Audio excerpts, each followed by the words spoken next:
Stacy on the Right with your host, Stacy Washington.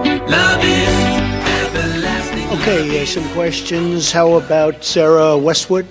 Where is Sarah? Sarah, thank you. Washington Examiner. Yes, thank you, Mr. President. Yesterday, in a meeting with lawmakers, you said that you would be open to signing just about any immigration deal that bipartisan group of lawmakers sent to you. That's right. Would you be willing to sign an immigration deal that ultimately does not include funding for the border wall, or would that be a red line for you? No. It's got to include the wall. We need the wall for security. We need the wall for safety. We need the wall for stopping the drugs from pouring in. I would imagine that the people in the room, both Democrat and Republican, I really believe they're going to come up with a solution to the DACA problem, which has been going on for a long time, and maybe beyond that, immigration as a whole. But any solution has to include the wall, because without the wall, it all doesn't work. You can look at other instances. Look at what happened in Israel. They put up the wall. They solved a very major problem. We need the wall. We have to have the wall for security purposes. Security is number one. And so the answer is have to have the wall. Thank you. Thanks for clarifying that, President Donald J. Trump. We appreciate that clarification, because some people are losing their minds over the possibility that we could have yet another round of amnesty, reinforcing the idea in the minds of Democrats all over the country that rules and laws just don't mean a thing, while not solving the systemic endemic problems that with our immigration programming that bring us to a place where every so many years we have all these millions of illegal aliens who are seeking amnesty. It's a merry-go-round that most Americans simply want to get off of. You don't have to stop it. Just let us off. Let other countries play this game. Notice other countries don't play this game. But anyway, welcome to Stacy on the Right on American Family Radio and Urban Family Talk. UrbanFamilyTalk.com is the website. You can also hit the subscribe button over at StacyOnTheRight.com. That way you don't miss anything. And the emails are not frequent. And you don't have to sign up. So when you click over to the website and that little window pops up, just click anywhere else if you don't want to subscribe. But if you do want to subscribe, stick your email in there. I don't sell those. They're just for the distribution of information that comes through StacyOnTheRight.com. And it's just something fun that you can have coming into your email box occasionally. The call lines are open at 866-963-2037. And I'm Stacy Washington. I'm also the co-chair of National Center's Project 21 National Advisory Council for Black Leadership. And it's good to be with you today. Happy New Year if it's your first time tuning in. And what do we have on the program? Well, we have two great guests for you today. Our first guest is Cassie Smedile, National Press Secretary and spokesperson for the RNC, Republican National Committee. We'll have some interesting questions for her. And then we have Dan Steiner of Preborn. Now, you know, we're partnering with Preborn this week, and he's going to come on and tell us why. Why is American Family Radio and Urban Family Talk, why are we partnering with Preborn? What does it mean for women and unborn babies and born babies and everybody in between? Well, he's going to come on and talk to us about that and why it's so important that we have this ministry. And so we have that in second hour. We have breaking news out of Missouri as usual. We actually have two stories. One of them is that Senator Roy Blunt has introduced legislation to change the name of our Gateway Arch. It's actually the Jefferson National Expansion Monument. That's the proper name of the Gateway Arch.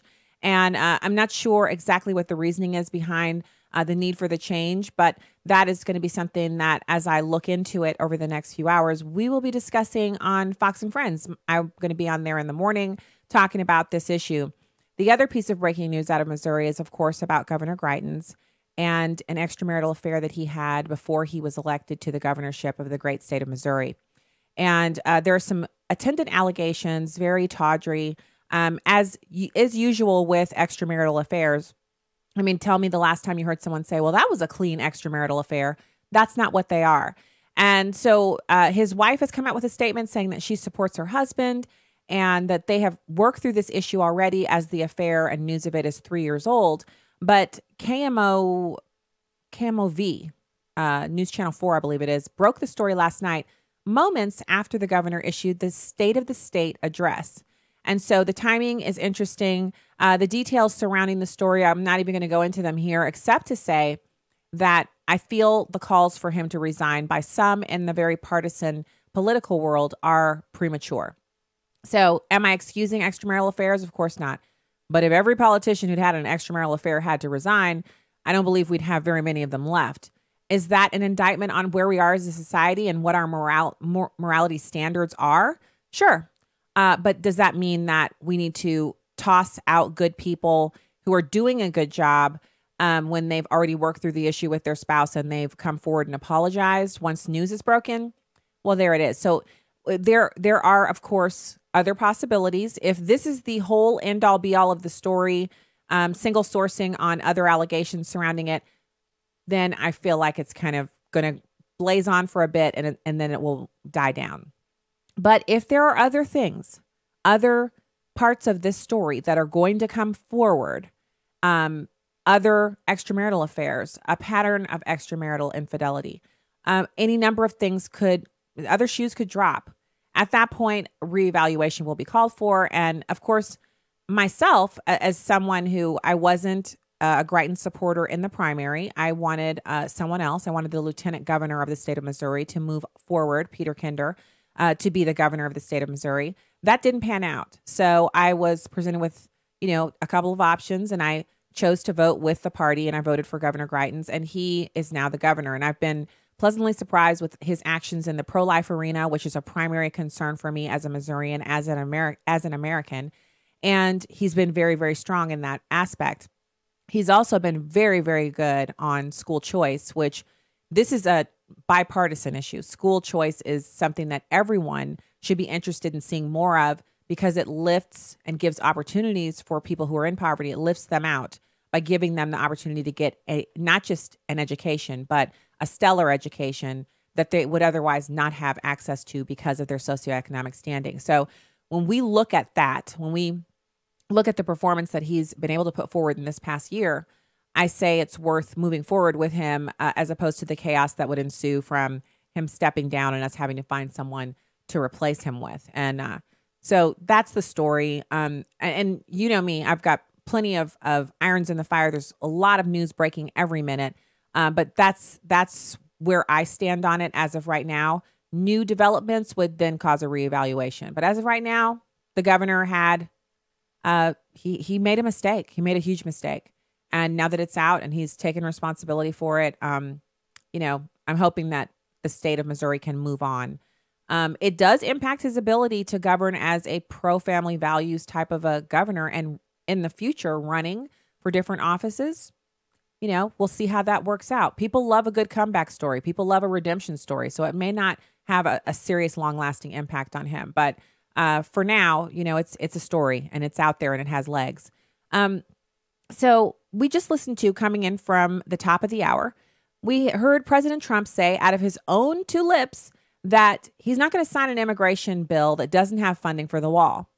Now, there are 4 pillars to the DACA deal. They've actually set forward a framework and they call it pillars. And each pillar represents something that must be there in order for the DACA amnesty that the Democrats want to be given.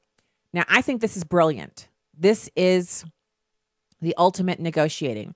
In the past, Republicans have said, yeah, well, we want some border security if we're going to give you amnesty. And the Democrats are like, amnesty now, border security later. And the Republicans always say, okay, like Charlie Brown and Lucy and the football. And then the Democrats snatch the football, which is the border security. They snatch it away and they laugh maniacally. And then they put it back down and smile and say, come on, Republicans, come take a run at it again. We think we want some border security now. And then they snatch it away again. This is the way it looks when a business person comes into the situation and says, yeah, we can negotiate, but here are the parameters and here's my no-go land. And the last time we saw the president execute a negotiation in this manner, he said, on the tax reform bill, my line is 20% business tax. It's 35% now. It goes down to 20%. Oh, the wailing we heard. Do you guys remember it? Can you still hear it ringing in your ears a little bit? Like when you're in the store and some newborn baby is screaming because they're starving and the mom is still shopping, and you hear that piercing cry. It's not the same as when other kids cry. When newborns cry out and they're thirsty, the sound, it's like it's going into your very soul. And if you've ever been a nursing mom before, you almost feel like you need to run over there and pick that baby up because you know what that child wants. That is the kind of wailing we heard when President Trump said 20%. Now, it came in at 21%. But a drop from 35 to 20, are you kidding me? That is astounding. And that's some fantastic negotiation. And so I'm not going to get all head up and worked up and, start sending out mass angry tweets and losing my stuffing over what the president has said to the Democrats when they're sitting around palling around. Because the stuff he says out of his mouth during the negotiations, when they're just joking and he's saying, oh, it's going to be a big bill. It's going to be a bill of love. He's just papering them over. He's just smoothing them out. He's smoothing them out for the deal. So, hold on. Don't get upset just yet. I'm listening to what he's saying when he's asked, and this reporter from the Washington Examiner was who you heard. What happens here? Does this DACA deal go through without border wall funding? And he said, absolutely not. But there's more. You have DHS Secretary Nielsen, and she says she's optimistic about these 4 pillars that I just mentioned to you. So let's hear her describe them in number 2. Federal judge blocking the president's move to end the DACA program. You just heard the president's recent tweet reacting to that this morning, the White House calling it outrageous. Does this get in the administration's way of immigration reform? I don't think so. I mean, we are very disappointed by the decision, but what we heard yesterday at the meeting was we're all committed to finding a deal. So a permanent solution is actually to the benefit of all the current DACA recipients, and that's what we'll pursue. So you were in that room yesterday. We're showing some more images of that, and it was quite a scene. Nearly an hour, bipartisan, bicameral talks happening in that room. There you are. We're showing an image of you, Secretary, sitting there. Were those talks as productive as they appeared to all of us who were let into that room with the TV cameras rolling? Yes, I think so. I'm very optimistic. We left with a clear path forward. We agreed on the 4 pillars, components of a deal. I'm very encouraged by what we did yesterday and look forward to continuing to meet with our colleagues on the Hill day to day until we get this done. So we're talking about the end of chain migration, the end of the visa lottery, and, of course, the border wall funding. What's not to like about that? Is there anybody out there who feels like we're getting the raw end of the stick here? I don't. That sounds like exactly what we're looking for. The RAISE Act and the parameters that were laid out therein contain these same provisions. So he gets these provisions through. Congress does the work, so there's no judges that can smack it down. It's within what the founders actually said is the way we make law in this country.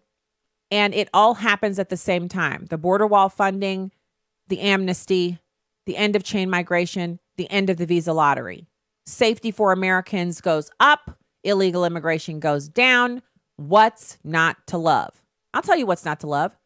The Democrats are not going to just let that go through without a little bit of fighting and hemming and hawing. But the president has them by the neck because the thing that they want, he's not even making parameters on DACA. This is what's so interesting to me.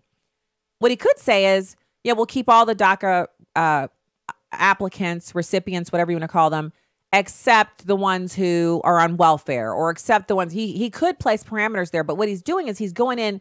They say they want a clean standalone DACA bill. And he's saying, sure, let's make it clean. Let's get all the stuff that you guys have promised in decades past over and over and over again. You give us that and we give you this new amnesty package that you want. So it's going to be hard for them to say no to this because he hasn't put any caveats on what the DACA program is. He's accepting it as it was created by President Obama. It's a little risky, but more than that, the part that's good about it is that it's what we want. And the 3 things that he outlined that we get for it in exchange for the legalization of these people who are already here, it's worth so much more than that. It's the reduction of immigration by that 1 million people a year who come in under those nephew visas, the chain migration. So it's good stuff. I'm optimistic. Got to keep praying about it, though. Okay, so we'll be back with more Stacy on the Right on Urban Family Talk at American Family Radio right here. Just stay there.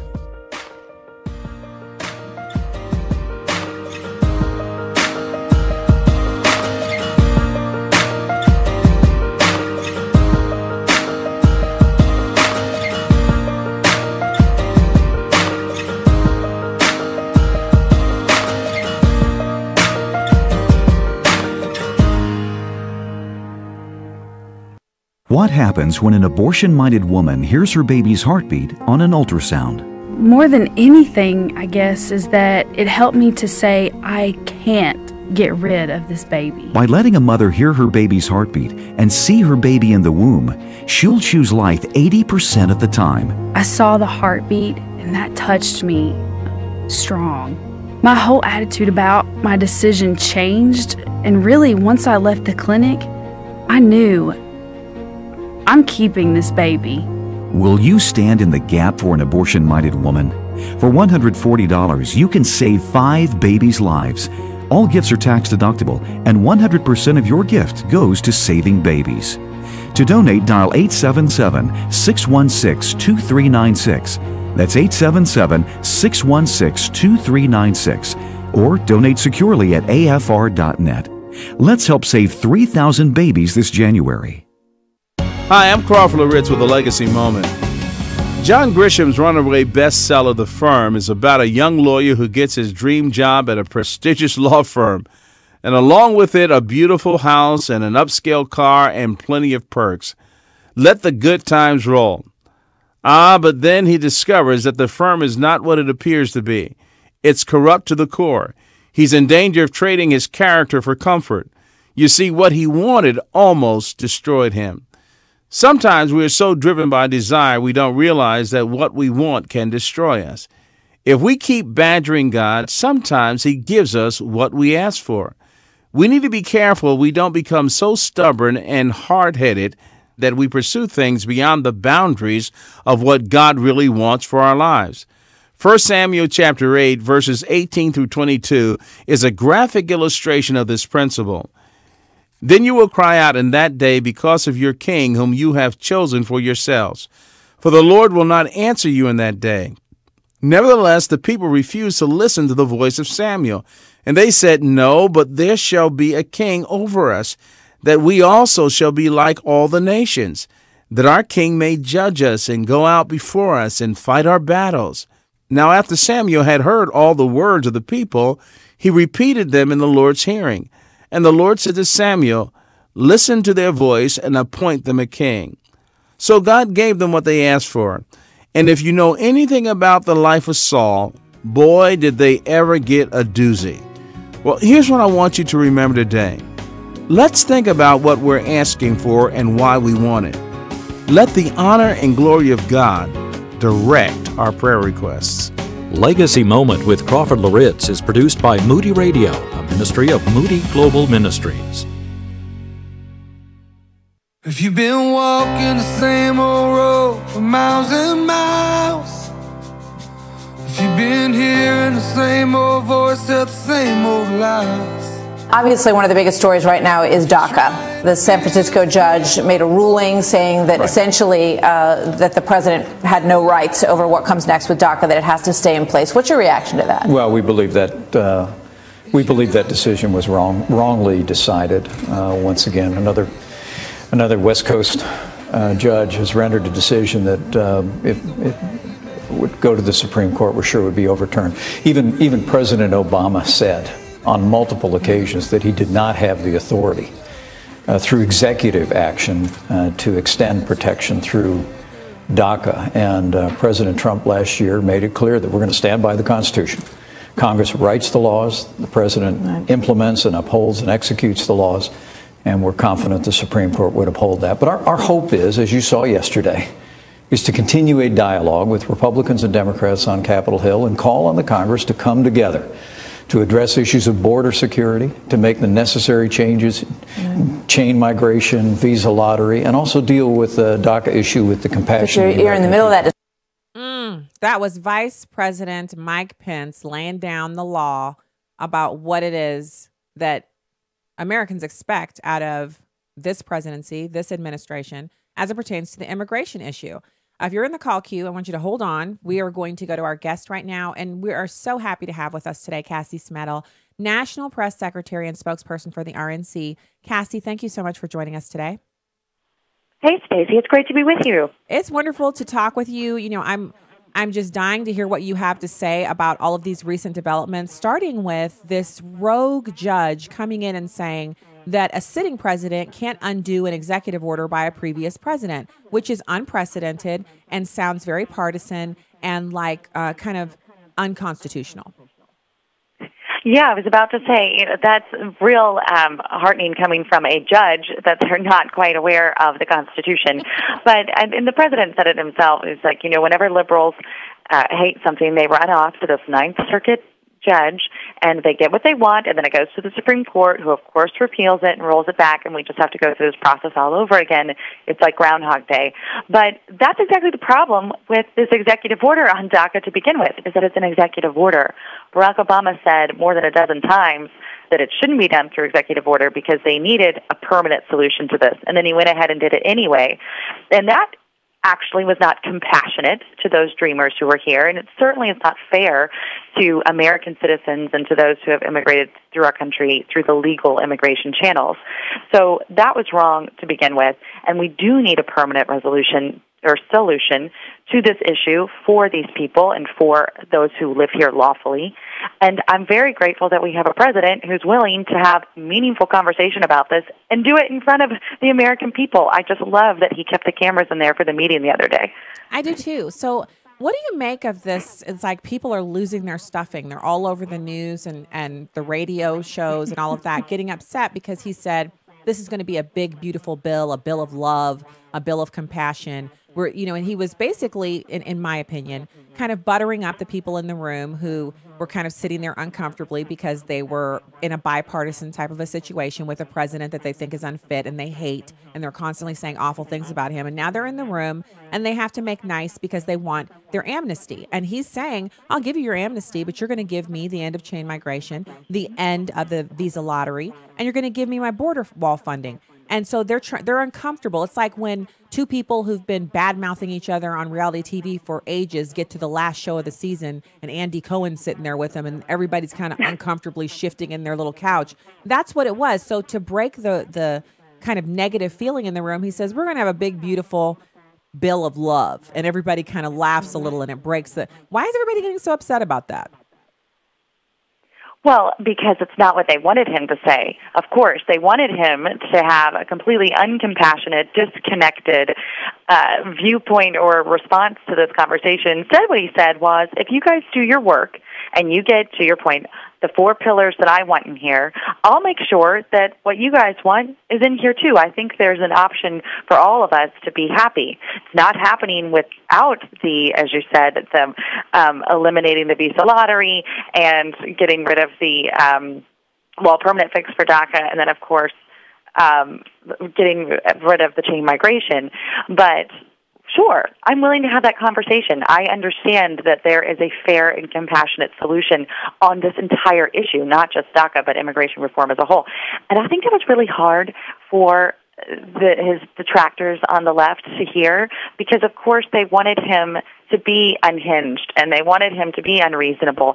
And instead the president sort of charmed them and did what he does best, which is make deals. I understand that a lot of people are so taken aback by his Twitter persona and the way that he really, he's so matter of fact that some people act as if like they don't have anybody matter of fact in their life. I thank God. You know what, Cassie? I thank God I have matter of fact people in my life. There are times when I can get up, get into swanning off and thinking I've got a couple things going and, pat myself on the back. And that's when those people kind of bring me down to earth. And they don't gently guide me down. They just basically say, oh come on. You really think that's all let's be real here. I need that. So President Trump has that that's one of his qualities. He's really very real, very direct. It can be a little off-putting sometimes. It can be rough. But what is the point to trying to change him at this point, or to think that all of a sudden, just any minute now, he's going to change and all of a sudden become like Barack Obama, where he was smooth, but he was also a professional liar? Mm-hmm. Well, and incredibly ineffective, because Barack Obama didn't bring anybody into the same room to have these conversations, and certainly not in a meaningful way. And then there was no trust, of course, because you'd have a conversation and you'd hear that it was productive, and then he'd go out and say, oh, no, we never agreed to that, or that's not right, or they're wrong or on the wrong side of this. And I love that President Trump is exactly the man he's always been and we've known him to be.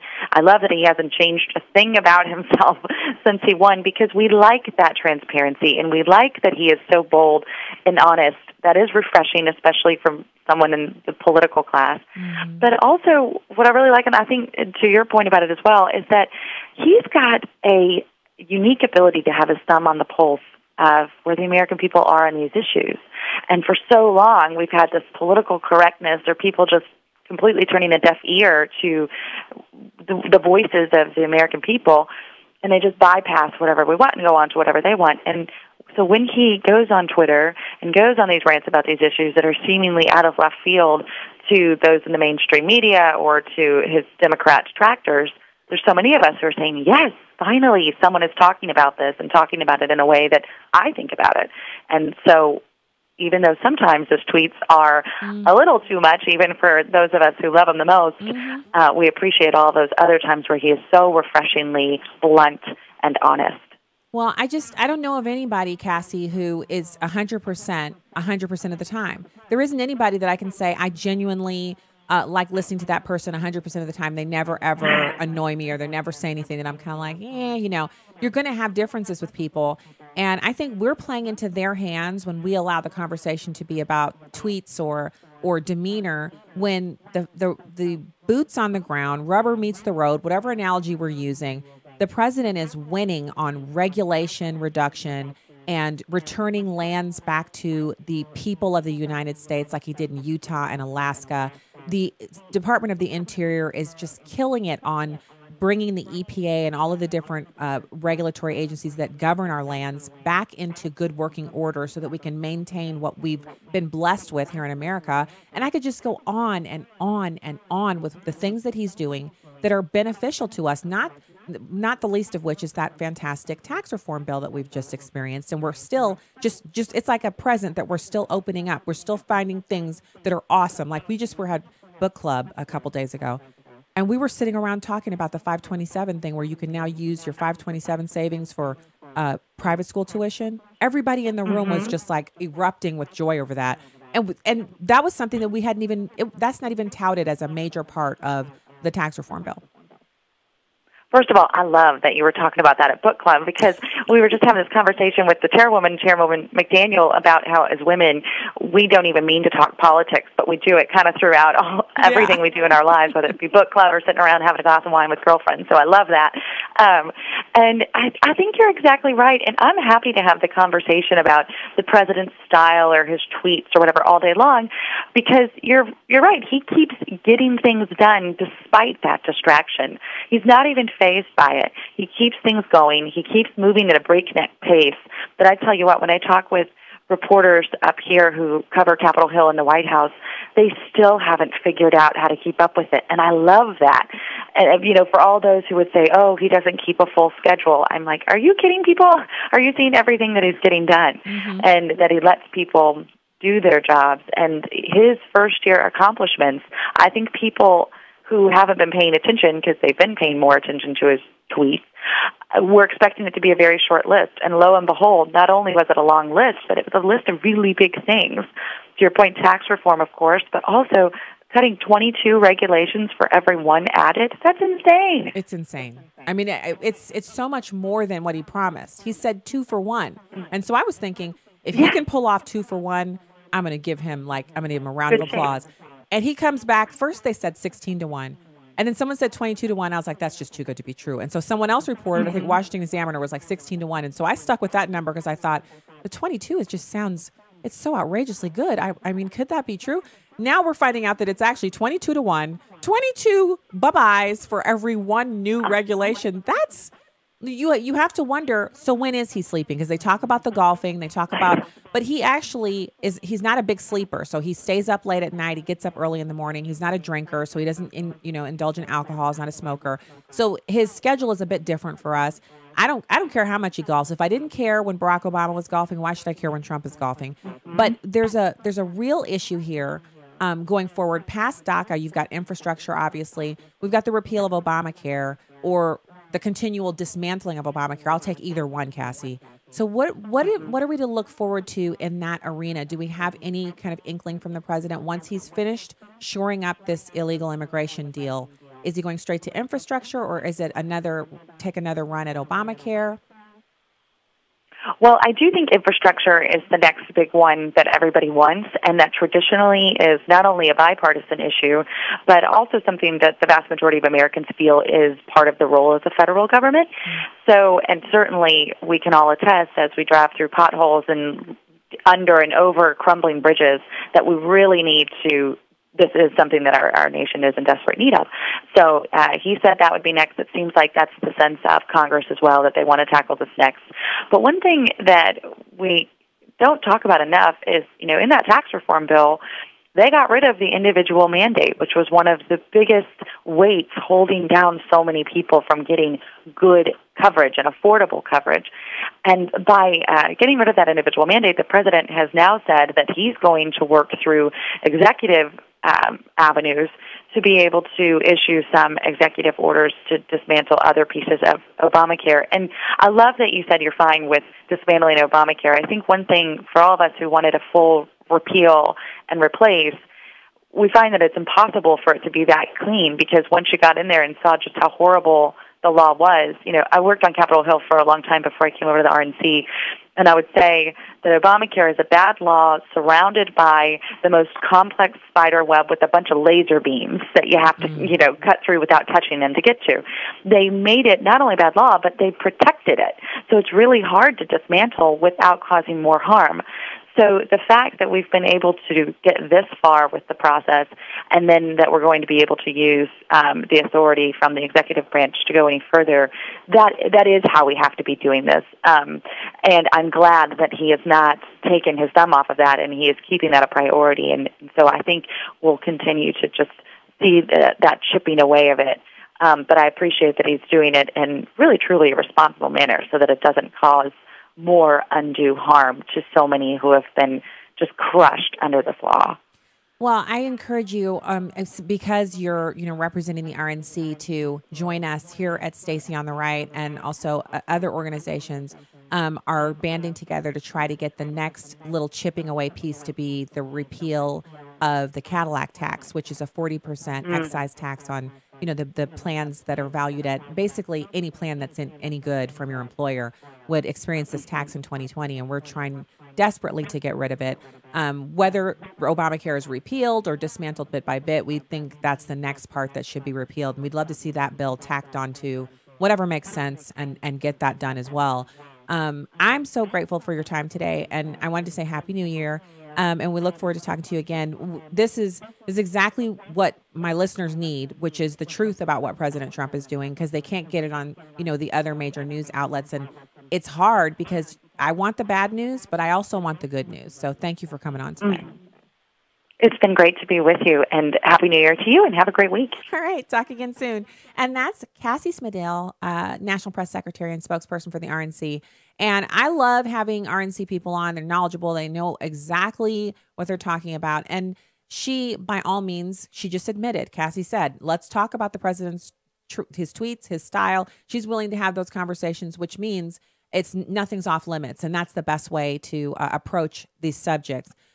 So we have more for you. I want to also tease that we're going to be discussing in hour 2. We're going to talk about, I'm sorry, if you called in, I usually don't take calls during the interviews, but what we will do is if you want to call back in, I can go straight to your calls right after these good messages that we're going to experience in just a minute at 866-963-2037. I'd love to chat with you. We actually are going to listen to some more audio of Oprah. Basically, so she claims she grew up in church. She says she heard all the Bible stories. She says she knows the Bible, she knows the Lord. And then one of her audience members, way back in the day, in the 80s, smacks her down using scripture and the Bible because Oprah goes full-bore anti-Christian. This is the kind of audio that Americans will be listening to if she decides to run for the presidency. So You're going to hear that and so much more, but we're going to get back to the importance of bipartisanship with the president and your calls after these messages. Stay there.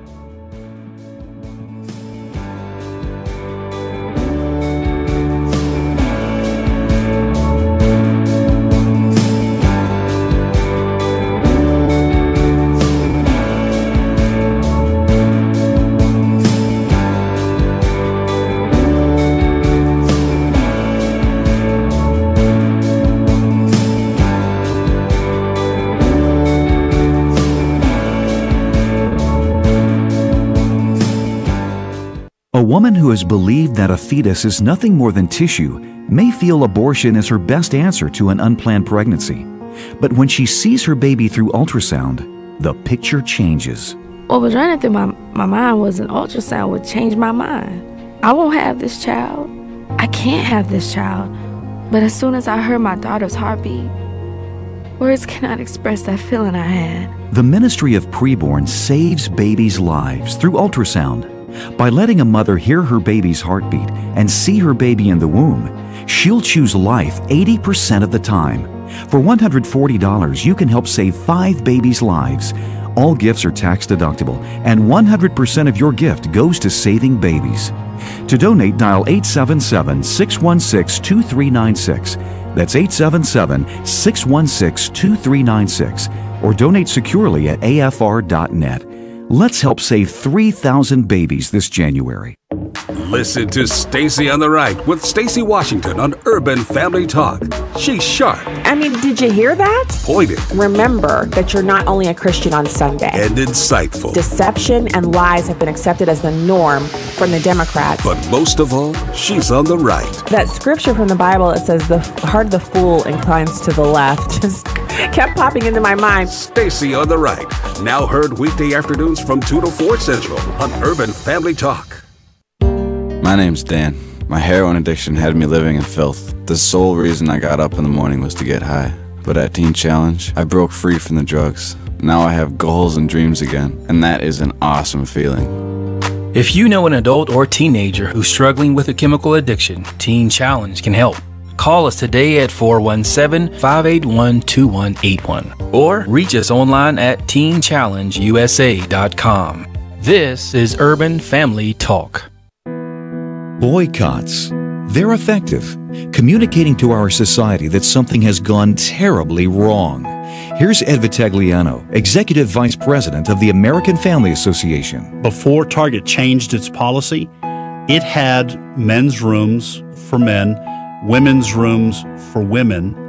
And you ask the question, why? Why did Target have a policy of gender-specific bathrooms before it changed? Well, it's because everybody in every civilized country of the world understands that men and women, generally speaking, are uncomfortable with a stranger of the opposite sex when they're in the bathroom or they're changing their clothes.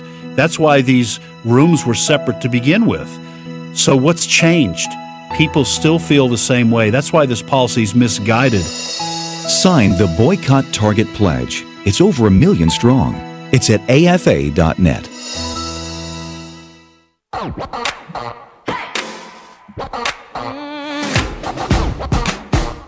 I feel having the Democrats in with us is absolutely vital because this should be a bipartisan bill. This should be a bill of love.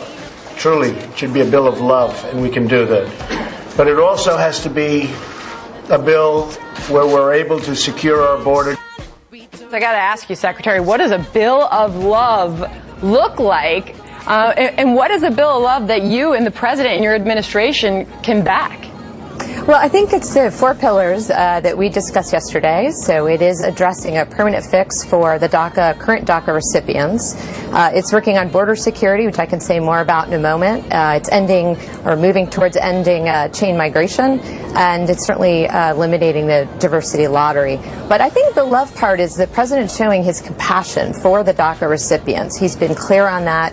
He wants to find a permanent fix, but he's also very clear that the way to do that is we must increase border security and close the loopholes so that we don't end up here again in 2-3 years with another population that we're concerned about.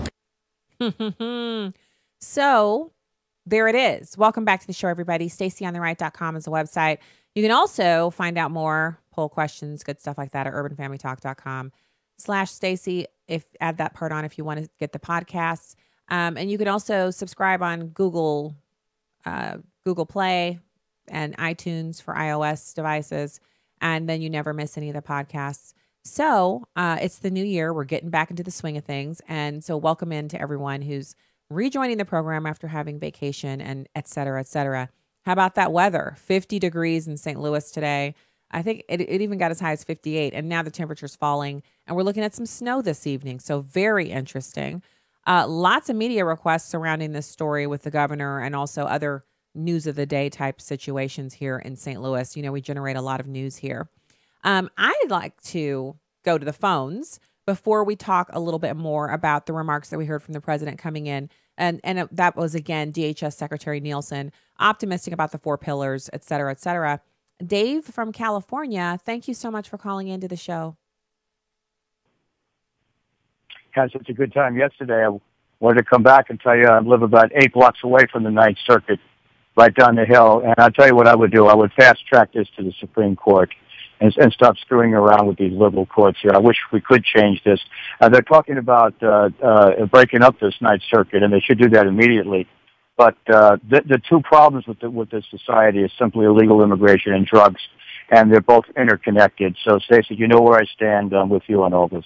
Absolutely. Thanks for calling in again, Dave. I appreciate your time. And the Ninth Circuit, they should be picketed constantly. They should constantly be picketed. If you want to join the program as well, it's 866-963-2037. We would love to chat with you as well about this subject. One of the things that's interesting about all of the discussions that we're having with the illegal immigration and the Dreamers is that, I guess I need to be clear here. Maybe it'd be important for me to reiterate again, just in case you're just tuning in or you're not sure where I stand on it. I don't believe that DACA recipients should stay here. I don't believe it's an act of love or a loving or a sweet thing to do. I don't believe it's a kindness to permit people to break the law and then to reward them with citizenship. I think it smacks legal immigrants in the face, and it really shows a disregard for hardworking taxpayers whose money goes to fund the programs that illegal aliens use. So when you say, oh, but where's your heart? Where's your compassion on this issue? These people were brought here when they were children or they were young adults. Their parents brought them in. They didn't know they were breaking the law. I return the question back to you. Where's your compassion for all the kids in foster care who deserve a private school education? Do you understand that any person who is born into a poor family or a single parent or someone who's addicted to drugs and therefore they're born into addiction and they're addicted to drugs and they have to be detoxed and after that they're plagued with health problems, should taxpayers also be on the hook for finding proper situations for every one of those children, moving them out into the suburbs, making sure they get into a home with a mom who stays home all day and reads to them and sings to them and puts on classical music and rocks them to sleep and takes care of their every whim and really nurtures them in the most loving, caring way possible? Isn't every one of those kids who are born into these horrible situations, don't they deserve to be rescued by the taxpayers as well? So we do have safety net programs in place for people like that. But to say that we need to do a wholesale blanket amnesty for people just because they're the children of criminals doesn't take into consideration that there are multiple tens of millions of Americans who come from negative backgrounds where their parents were criminals and they do fine by following the law. And so there is a benefit to looking at DACA recipients and saying, look, you're actually citizens of Mexico. You know, you need to go back to your country of origin. The benefit to Mexico is that people who've lived here their entire lives, who've grown up speaking English, who've grown up going to public schools. Some of them have gone on to get educations, and they keep touting the ones who work on Wall Street and these other places. And that's fine, but they're a very tiny sliver of the majority of the DACA recipients. You send them back to Mexico and they can enact reforms and change Mexico for the better. The idea that every Mexican belongs in America flies in the face of what it means to improve your own situation. That's the same as saying every poor Black kid in an inner city, every baby all the way up to the age of majority, all of those kids really belong in the suburbs. I don't think you'd find any of them that would disagree. if they were given the opportunity to go into a family that was affluent and had money and influence and caring parents and low crime and a great school district with computers and laptop carts in every hallway, those kids would say, yeah, where do I sign up?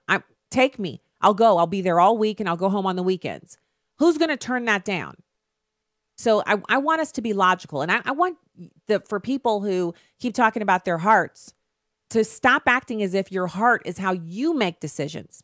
If I show up at your house, all of you whose hearts are bleeding for these DACA recipients, if I show up at your house with a DACA recipient and all of their belongings and say, you know what, I understand. I saw your Facebook post. I saw your email to me. You said that you have a heart for these people and you want them to stay here. And so I understand that you're willing to put your money where your mouth is. And so here is a DACA recipient. They don't have a high school education. They speak English, but not English good enough to get a well-paying job. They're here. They want to take your spare bedroom, or two of your kids can go into the same room and give one of your kids' bedroom to this person. And then I just hand them over to you and all their stuff on your doorstep. And then I turn and walk away because I don't have a heart. So no DACA recipients for me. How's that sound to you? When I say that, most people within earshot who are liberals get raging mad at me. I mean, I've actually, the first time I ever said it to someone, that person got so angry, he temporarily lost the ability to speak coherently. And then he said, that's ridiculous. So I thought, you know me, I've always got to test stuff out. So I thought, I wonder if all liberals feel this way. Like, do they really feel this upset with the idea of them having to personally care for one of these people? So now I ask almost every liberal that I have a heart. I have a heart for people. That's what people tell me. I'm a Christian. And as such, I believe that we're supposed to take care of the stranger in our land. I'm like, okay, all right. So do you have a bedroom for an illegal alien to come and live in and you feed them, house them, clothe them? Well, I don't mean personally. So you mean taxpayers? Of course, we should all chip in. Like, but what about those of us that don't want to? Well, I don't want to go to war and I'm paying for that. So you should have to pay for the illegal aliens. Do you see how quickly that devolves? But there's always a level of anger that I experience from people when I bring this up this way. If it were really from their heart and it were so loving, why would they get so angry at the suggestion that they put their money where their mouth is? Just let that sink into you for a couple of minutes. Let it marinate on your brain for a second. It'll come to you if you're not catching on right away. I'm sure most of the listeners of this audience are catching on immediately that the reason they're so mad is because they've been called on it. Something stinks and it's what they've just said. And they know it. You know it. Nobody in the room is not aware that they've been lying about how much their hearts are into supporting illegal immigration. It's not about their hearts. It's virtue signaling. And virtue signaling, it should be something like a T-shirt that you have to wear when you're doing it. You have to wear the T-shirt for the next, 4 or 5 days. Virtue signaling is when you say things like, well, I know that immigration law says you have to do it a certain way, but it takes too long. And I just believe that we're a country that can fit people in it. We can just have people come here. That's virtue signaling. You should have to wear the T-shirt for a week. And then you should have to explain to everybody what virtue signaling is, which is virtue signaling is when you're saying to people who are around you, look at how much better of a person I am. I'm the kind of person who believes in giving of our country, of our resources. We're a rich nation. People deserve to be here. And when I say things like this, I want you to, you grasp your hands together and you lean your head. Oh, wow. She's amazing. You heard how much she supports the right of people to be here who were maybe brought here, illegally. I mean, how can you be illegal? You're a human. No human is illegal. Tell that to the cop when he pulls you over and you've been speeding. Tell him, there's no way what I'm doing can be illegal. I'm a person. And he's going to say, yeah, you're a person who's about to get a speeding ticket. You were 5 over. Here's your court date. Please sign this. Thank you. That's how it works. So if it works that way for speeding, if it works that way for your local property taxes, if it works that way for people who embezzle money because they want to live like the Joneses, if it works that way for people who break into convenience stores or break into other people's houses because they claim they don't have any money and they're starving, if it works that way for people who are addicted to drugs or pills and they break into people's houses to steal because their addiction is driving them, do you think those people deserve any less compassion, consideration, any less of a heart? if you're listening to this right now, you understand how ridiculous all of those arguments are, that people should get to do what they need to do because we care about them and we have a heart. So whatever the case is, I don't believe in it. I don't agree with it. I don't agree with them staying here. But if the negotiation that the president is making involves legalization for those 700,000 to 800,000, and then a corresponding, the other three pillars eliminate the possibility for all their relatives to become citizens, eliminate the possibility for 1 million other people to come here as relatives of people who are already here, ends the diversity lottery, which basically says, is your country poor? Send over 100,000 of your people, regardless of whether they're good fits for our country or not. We can get rid of all of that and get the wall funded, then it's probably worth it to give the Democrats what they want, as long as it's permanent law, not something that gets repealed later on or just evaporates into thin air if President Trump is replaced by someone else in 4 years. What we need is permanent legislation, enforceable legislation, something out of Congress, something that can't be undone with the flick of a pen. So I think that's what he's going for. I think that's what's going to happen. And if he sticks to his guns, it will have been an excellent negotiation. I'm very pleased with the idea of the president coming forward with that. So other stories out that have been really interesting for this week. Well, we've been on this Oprah story, and people are posting things about Oprah that really, it's almost like, you know how it is, you've forgotten. You've actually forgotten all the different things that she said. Do you remember when she talked about how the older white people needed to die? In order to end racism, older white people had to die. That's a commercial, a political commercial waiting to happen. She was on national television. And then, of course, there's this story about the shadow banning that's going on. So this is James O'Keefe again. Investigative journalism, undercover reporting. He's busting this thing wide open. And I can tell you, I've many times thought to myself, I'm being shadow banned on Twitter because I have a pretty decent amount of followers on there, and I'll tweet something and hardly no one will retweet it or see it. There's no reaction whatsoever. So I looked at that and I thought to myself, I wonder what he was able to find out. Well, James O'Keefe, Project Veritas, has undercover video of a Twitter engineer admitting to ban a way of talking through shadow banning, and that there are algorithms to censor opposing political opinions. So this was another discussion that we had at Book Club. Oh, it was a lively discussion. And we were talking about the bots that are on Twitter. And the bots are simply like, it's a little kind of a little algorithm. It's a little bit of code. And the bot is like a little spider. It's like a crawler. But it's not a web crawler, because web crawlers crawl around the internet and collect stats and then report back. Bots actually perform a specific function. They crawl around Twitter, these Twitter bots. And one of the ones that used to follow me was a socialism bot. It was an account that likes socialism. So if you say anything about socialism, you tweet it out, it would tweet me back, socialism is awesome, you ought to try it. You know what's great about life? Socialism. It would always do that whenever I would tweet about how horrible socialism was. So if you know these things are going on, and you know Twitter is doing this to people, which now we know for sure they are, what's the recourse? I'd love to hear from you on it. Right after these messages, we'll take some calls, 866-963-2037.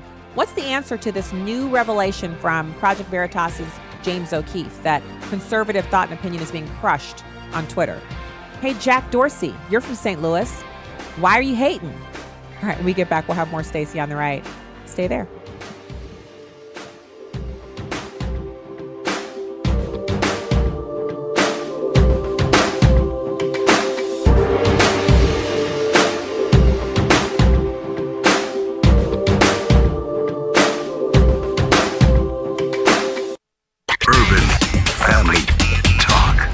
Family Talk. I'm Will Addison, Director of Urban Family Talk. Our motto is truth, wisdom, and empowerment. We felt that this motto reflects what we want to be to the urban community. We ask God today to give our community wisdom from God, truth, which is Jesus Christ, and empowerment through the Holy Spirit as we seek to be the community that God has called the Black community to be. Stay connected at urbanfamilytalk.com. Truth, wisdom, empowerment. Urban Family Talk, a ministry of the American Family Association. American Family News, I'm Rusty Pugh. The House has passed a bill to reauthorize a key foreign intelligence collection program with an important tweak. It requires the FBI to get a warrant if it wants to view the contents of Americans' communications swept up in the process. The House approved what is known as Section 702 of a program that allows spy agencies to collect information on foreign targets abroad. Earlier, the House rejected a measure to impose stiffer restrictions on the FBI. One U.S. service member was wounded today in a combat operation in eastern Afghanistan. Lucas Tomlinson has more.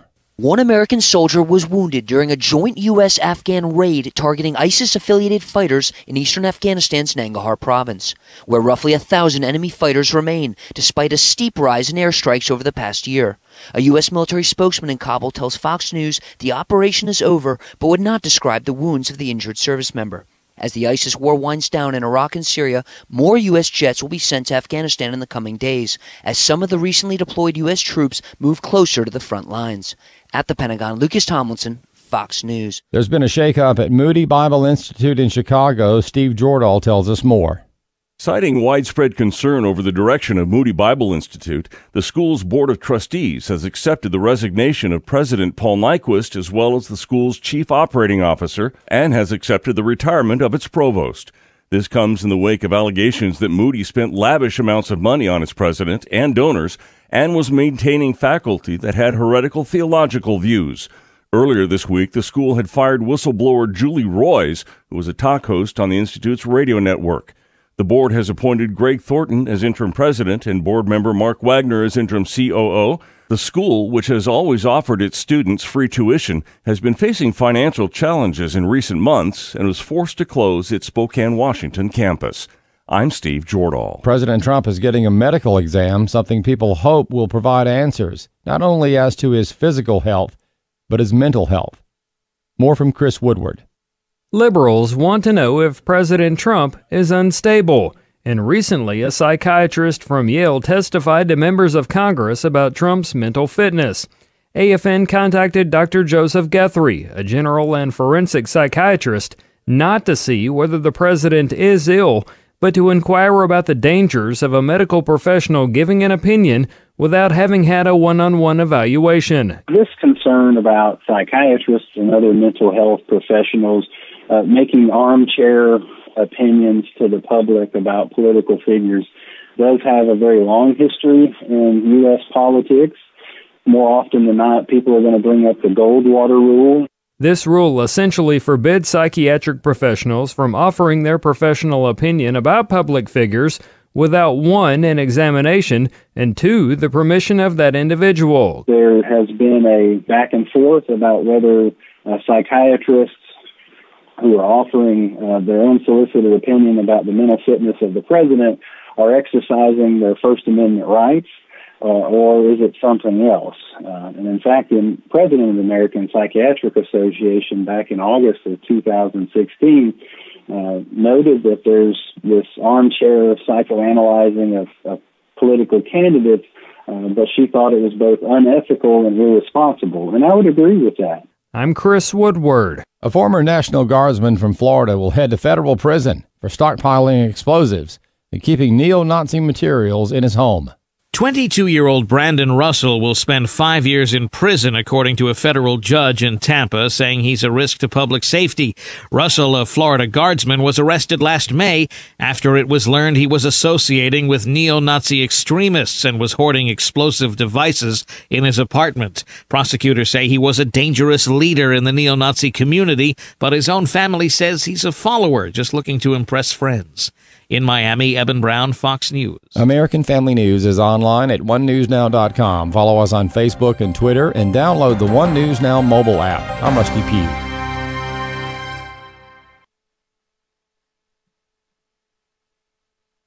Where there is no prophetic vision, the people cast off restraint. But blessed is he who keeps the law. Our country is suffering because of lack of leadership, division, and a disdain for godliness.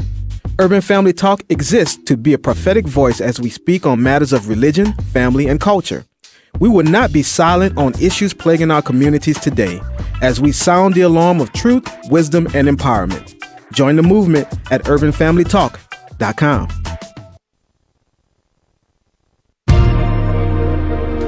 Welcome to Stacy on the Right with your host, Stacy Washington. The panel has been discussing the spirituality and the forces of God, but I also believe that there are two forces that are here with us, that we do have our God that we can depend on, but there's also a power of darkness that we do need to be aware of. And that's where the choices begin. Do you believe that you can choose between one or the other? Most absolute, definitely. Yeah.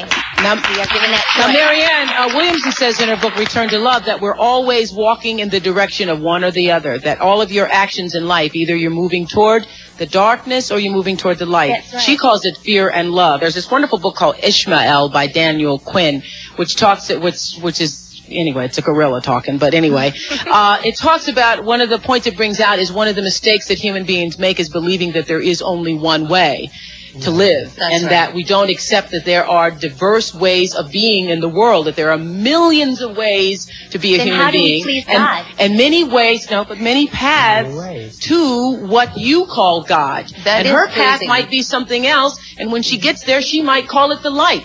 But her loving and her kindness and her generosity brings her, if it brings her to the same point that it brings you, it doesn't matter whether she called it God along the way or not. So there it is.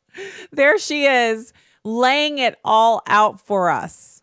She literally says, well, if she goes her own way and she makes it there too, then who's to say her way isn't the right way also? Do you understand what she's... So again, this is Oprah Winfrey. Welcome back to the show, everybody. StacyOnTheRight.com, UrbanFamilyTalk.com, AFR.net, all the good websites you can go to find out more about the show, and et cetera, et cetera. So this is where she's equivocating. She's taking something that most Christians accept to be its Christian doctrine. Whether you accept it or not, the Bible says there's only one way to heaven. There's only one way to the Father, and that's through his son, Jesus Christ. Oprah knows that. As she said, she grew up in church. She's already learned all of this in her youth and subsequent years thereafter. She said she was a practicing Christian. She accepted the Lord. But then she starts to have doubts at 27 or 28. And then she gets to this place where now there's this nebulous nature to the kind of strict application. Do all paths lead to God? Is there a road for everybody? Does everybody get on their own road and eventually end up at the same place? I mean, that actually defies logic in and of itself, because everybody in St. Louis that are on different roads right now, 1 million people on the road right now trying to get home because there's an impending ice storm. All those individuals, and you're trying to tell me that those people are all going to end up right here? They're all going to end up at this spot? They're all driving in different directions, but those roads are going to end up right here. We know that's not true. The ones who are on the same road and they don't get off are going to end up at the same spot. And the ones who get off are going to end up somewhere else, et cetera, et cetera. It doesn't need explanation. All roads cannot lead to the same spot unless all of the roads are pointing in the same general direction and coming to the same direct point at the end. But if all of the roads are going two ways and in different directions, then there is no way that all paths, all roads can lead to the Father. But, and I think I covered it okay. I did okay. But this guest, so it's not a guest, she's a lady in the audience, and she does not like what Oprah Winfrey has said. So she decides she's speaking up. She's actually going back and forth with Oprah Winfrey. And the guest is someone who's like standing up to a microphone. It's kind of one of those audience panel type situations where the audience and the guest are all in the same kind of general vicinity, kind of like a half circle, stepped up on risers. Oprah's down at the bottom, and it's kind of informal. She's like, kind of leaned over, half in a chair with her microphone, and she's, having this kind of pointed conversation, And this is back when she had the super smooth, super cool kind of angular short haircut, and she lost a whole bunch of weight. So she's looking very much like, the Oprah that you remember from before. And so here's this audience member, a regular chick who's getting back into Oprah's face about God and Jesus and how wrong she is about these biblical concepts is number 8. And I guess the danger that could be on that, it sounds great on the onset, but if you really look at both sides, there couldn't possibly be just one way. What about Jesus? What about Jesus? Here she comes. And you say there isn't only one way.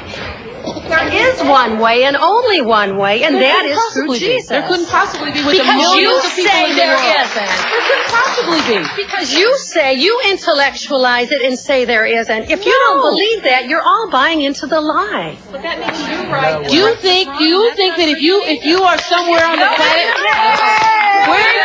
if you're somewhere on the planet and you never hear the name of Jesus, you never hear the name of Jesus, but yet you live with a loving heart, you lived as Jesus would have had you to live, you lived for the same purpose that Jesus came to the planet to teach us all, but you are in some remote part of the earth and you never heard the name of Jesus. You cannot get to heaven, you think? And that is covered in the scriptures, too. People are talked about Truly, that. God knows the heart. Does God care about your heart, or God care about if you call his son Jesus? Well, Oprah, Jesus cannot come back until that gospel is preached in the four corners of this earth. So, figure it out. Okay, I can't get into a religious argument with you. It's not religion, Oprah. I can't get into a religious argument with you. They got heated. So, girl in the audience, so Oprah's sitting down on the front row, and she's turned around, and she's kind of, giving the microphone, and she's giving as good as she gets. And she says, the guest, the new age guest says, well, that means you're right and all the rest of us are wrong. And at that point, she could have just said, exactly, that's what it means. And then that would have been the end of it. But Oprah kept arguing with her as well. And so I'm sorry about the quality of that audio, but it's from way back before we had digital audio, digital sound. And it's from the Washington Examiner. And they just are like, everybody's hitting this topic because you don't even want to allow the idea of Oprah being the president to settle into your mind and find a place where it's comfy and at home. You got to immediately spew that back out, repudiate that. That's not happening right now. So one of the things that was brought up there by the guest and then seconded by Oprah is, what about the people on the planet who've never heard of God? They've never heard of Jesus Christ. They automatically go to hell. What kind of God sends people to hell who've never heard about him if there's only one way to God the Father? So for this type of a question, I always go to carm.org. It's Matt Slick. He's brilliant. He's one of the best Christian apologists. And he maintains this website, which if you have a question that you can't get, so you're reading the Bible and you're not really sure, or it's one of the issues where the Bible is clear, but then you have a political type question and you're trying to figure out how do these two things connect, you can go to carm.org and type the question in the search engine and read. He's written on, I just have never found anything he hadn't written on. Now, I'm not saying he's the be all end all and that if you have disagreement or if you find disagreement in the scripture and between him and Matt Slick or Matt Slick in the scripture that he's, go with Matt Slick. I'm not saying that. But I'm saying I have not yet found anything that I had as a question to go in here and find an unbiblical answer or anything that was wrong on that.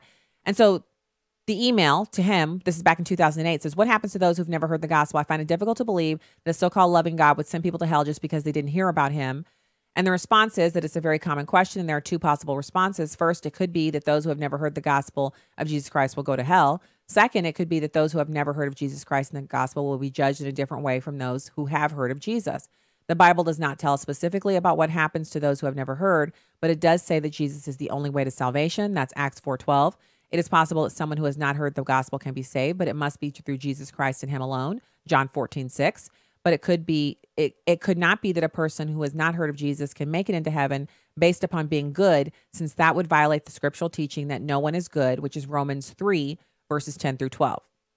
So The scripture does not specifically address the issue. We cannot make an absolute statement concerning it. However, since the Bible does state that salvation is only through Jesus and that a person must receive Christ, then logically we conclude that those who have not heard the gospel are lost. This is all the more reason to preach the gospel to everyone, for whoever will call upon the name of the Lord will be saved. How then shall they call upon him in whom they have not yet believed? And how shall they believe in whom they have not yet heard? Romans 10:13-14. So that's the Great Commission, that we are to go out into the earth and to preach the gospel to all nations. Now, I've heard other people discuss this on, Christian teaching shows, and they talk about how the Bible says all of God's creation cries out to its creator and sings the glory of its creator.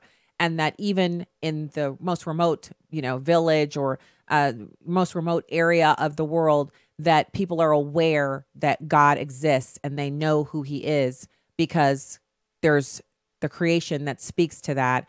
And so, be that as it may, the question is kind of irrelevant. And here's where you pop that argument gets immediately popped, because the woman who's making that argument, what about the people who haven't heard, is here in America, where we all have heard. In America, it is clear that you have the offer of Christianity. It's available to you.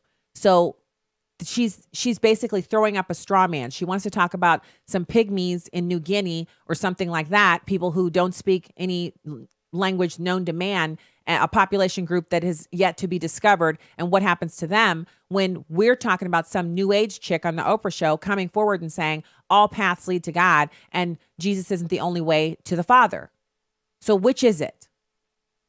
Which do you want to discuss? Are you throwing up the straw man? You want to talk about these pygmies? Or are you actually saying that all of these roads, all of these paths, every willy-nilly, every idea, every thought, every jot, every tittle, all you have to do is be nice sometimes, because nobody's nice all the time. Ding, ding, ding, over here, not nice all the time. And I know it, and I don't need anybody else to tell me about it, because I'm well aware, not nice all the time, not good all the time, not right all the time, not the person who can stand up as a pillar. Oh, I know that I've been good enough to go to heaven. I haven't been anywhere near good enough, and I never will be good enough. It's Jesus coming to save me and giving me the opportunity to be righteous through his work on the cross that gives me the ability to make that leap.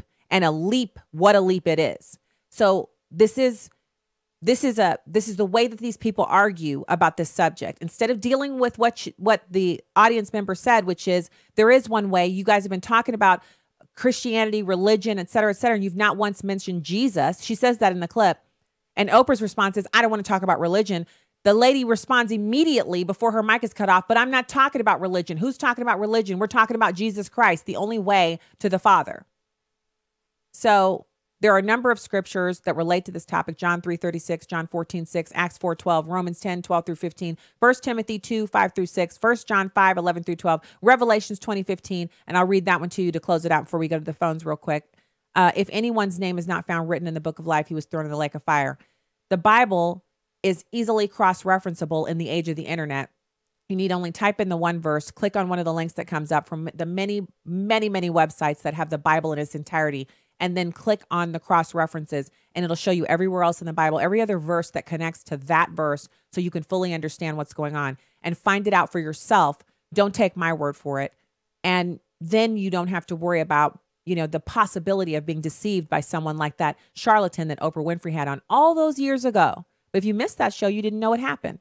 This is what she's believing for all these years, and pulling the wool over our eyes on the TV for those who missed these little salient points. Okay, so we have time for a quick call. Ulysses from Memphis, thank you so much for calling. You have a quick, we only have a half a minute here.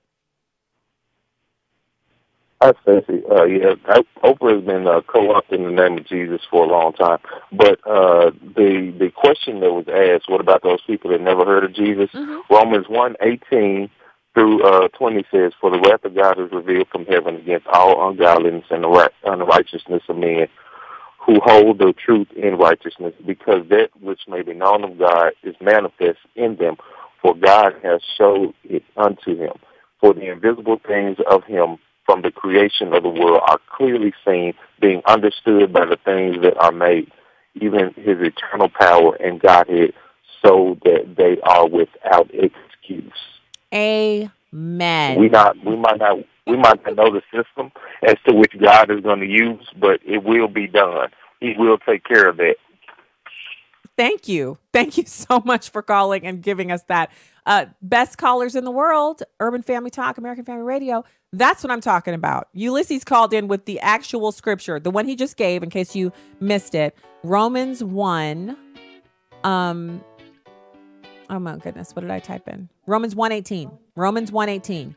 We'll continue this conversation after the next segment. So the next segment, we have our guest. We're having someone, Dan Steiner from Preborn. He's going to come on. And then after that, we'll get back into this topic and more. I have more audio for you as well. So stay right there. Stacy on the right.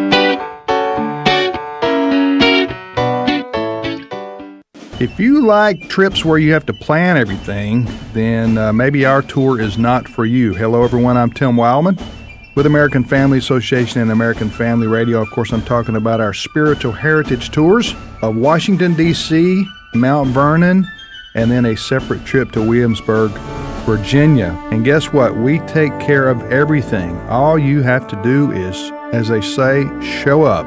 But we take these spiritual heritage tours twice a year, once in June and once in September.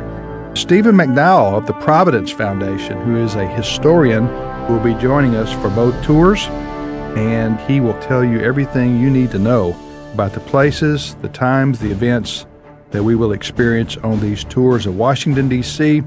and Williamsburg. For all the information, just go to the website spiritualheritagetours.com. That's spiritualheritagetours.com for everything. Hello, this is Bishop Harry Jackson of Hope Christian Church in Beltsville, Maryland. Jesus said you would do greater works than he did. You and I need to understand there comes a time where you need to take those two old oxen that you've been riding on forever, and you feel comfortable knowing how to do this thing that you do day to day, and God's stirring something unique and different in you, and it's confirmed. Big decisions require big confirmations.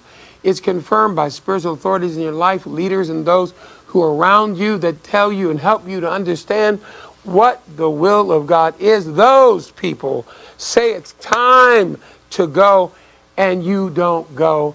My friend, you forfeit something.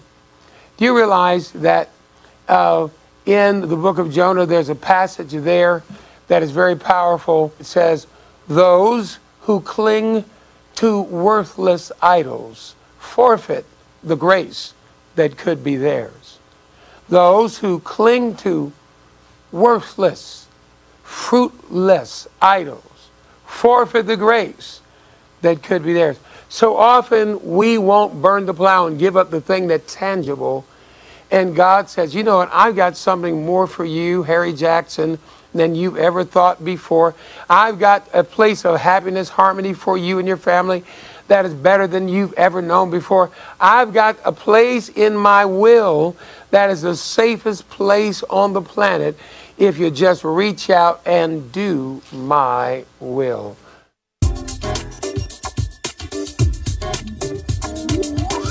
Join us this Sunday morning at 6251 Amandale Road in Beltsville or on the web at thehopeconnection.org. I don't need no stainless to be washed in his blood. I don't need no perfect, put together pretty words to be enough. No, I want Jesus and his real love, something that I crave deep inside of my bones. So you can live your religion at home. So here we are in St. Louis, looking at a major ice storm coming through. you know everybody is at the store buying all the bread, all the milk, and all the eggs. If somebody in this Washington household doesn't get to the grocery store to get some eggs before they're all gone, because that's what we buy here in Missouri. If there's a storm, if there's even a hint of a storm coming, when you go to the store, if you're the last one to get there, it looks like the stores in Florida when there's a hurricane coming. There's no bread. There'll be every other thing in the store. There'll be diapers, there'll be wipes, everything you can think of, but the bread aisle will be completely cleared out. And there will be not one jug of milk left standing. And the egg area where the egg hutch, if it's in a hutch or if it's in a refrigerated area, there won't be even any eggs by themselves or broken eggs anywhere. It's just all the eggs are gone, cleaned out. You can see clear to the back of the huge refrigerator where they keep the stuff. Honestly, I don't understand it. It's a phenomenon. It's been going on ever since we've lived here. And that's been quite a while. And it just happens. I'm telling you right now, if someone were to, maybe I'll do a Facebook Live after this, go to the store and watch the people. They're buying like 4 dozen eggs, 8 loaves of bread, and 6 jugs of milk. And you're like, the ice storm's only supposed to last for like 24 hours. What's going on? Why are you buying all of that? And where are you going to put it? I want to know, why are people buying that much? Not 1 dozen of eggs or 2 dozen of eggs, but 4, 5, 6 dozen eggs and 6 jugs of milk. How many people are at your house? What is going on? And where will you keep all that stuff if the power goes out? These are just questions that pop into my mind. Welcome back to the show, everybody. It is my pleasure right now to welcome a wonderful guest that we've had on previously, and it's a pleasure to speak with him again, Dan Steiner of Preborn Ministries. Dan, thank you so much for coming on. Hey, thanks for having us on. Great to be here. It is great to chat with you. We have been sharing the phone number and afr.net for people to call in or go to the website and donate for our partnership with Preborn Ministries for this week. And I'll give the number again before we start our chat, 877-616-2396. And you can give $28, which provides 1 ultrasound, or $140, which provides 5 free ultrasounds, potentially saving the lives of 5 unborn babies. So let's talk about this, Dan. First of all, how did Preborn Ministries come to be? Well, I was running a pregnancy clinic in central Indiana, and I was just amazed by how if we put the gospel of Jesus Christ at the center of the ministry, how everything else really fell in place. We were seeing more abortion-minded women. We were seeing more women come to Christ, more women choose life for their babies. And I thought, well, we ought to try to expand that across the country and do more than just central Indiana with this technique that seems to be working. And so that is what started Preborn in an effort to help pregnancy centers across the United States glorify Jesus Christ by reaching more abortion-minded girls, helping them choose life for their babies, and helping them choose Christ for their eternal life. And so that is what really moved us to start Preborn, to expand successful work of pregnancy clinics across the nation. Now we are underwriting ultrasounds throughout the United States by the thousands, all the state of Florida, all of Washington, D.C., all of New York City, most of Atlanta, Philadelphia, Chicago, Los Angeles, and Indianapolis. Most of the ultrasounds in those cities are being individual ultrasound counseling sessions for young women in the Valley of Decision about what they're going to do with the unborn baby inside of them. So that's basically how we started and what we do. I'm so glad that you're here to explain that, because I think sometimes people discount. They're like, oh, $28, what can that really do? But we're talking about women who they've been told it's just a lump of cells. It's just something you need to get rid of. Don't have any feelings about it. And other women who are post-abortive, who have experienced abortion, go through horrible depression. Some of them, they become suicidal, and they have negative ramifications, psychological ramifications that stay with them for sometimes decades until they're able to get into some counseling or a Bible study where they can heal and come to know the Lord. And so what you're doing is you're preempting all of that. You're steering these women away from a life that is kind of riddled with that kind of suffering, and you're giving them the opportunity to bring this baby into the world and then experience the support systems that are in place at these pregnancy resource centers. Yeah, it really is a tragedy. In fact, we just received a letter 2 days ago from a gentleman, actually, that made a $500 very generous contribution to help the ministry of preborn, and it was anonymous. And he says, I don't want to receive any mail from you guys. I just wanted to let you know that I'm giving this gift because 15 years ago I paid for the termination of the life of my son. And 90% of my days are spent every day in mourning for what I have done. And it can destroy a person's heart, and particularly a woman who, most of the time, they don't want to have an abortion. 48% of the time, it's the mother of the pregnant girl that's pushing her to abort. Another 42% of the time, it's the boyfriend or husband that's pushing her to abort. It's not really in her heart to do so, but she's got all this extraneous pressure, finding herself many times alone, and not knowing who to turn to, what to do, no resources. And and there stands Planned Parenthood, eager to capitalize on her misfortune and her bad decision and make a worse decision. And so this is where the listeners of your show can come in today by offering her a free compassionate counseling appointment and an ultrasound for only $28. She can have somebody that will connect with her heart, share the love of Christ with her, share the truth about the reality of her baby with her, and she'll choose life 80% of the time.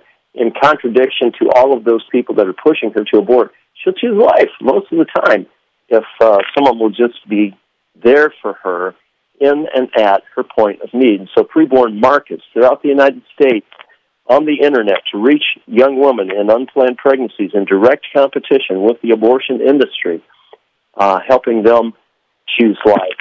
And so it's real easy to participate in this. It's all tax deductible, $28.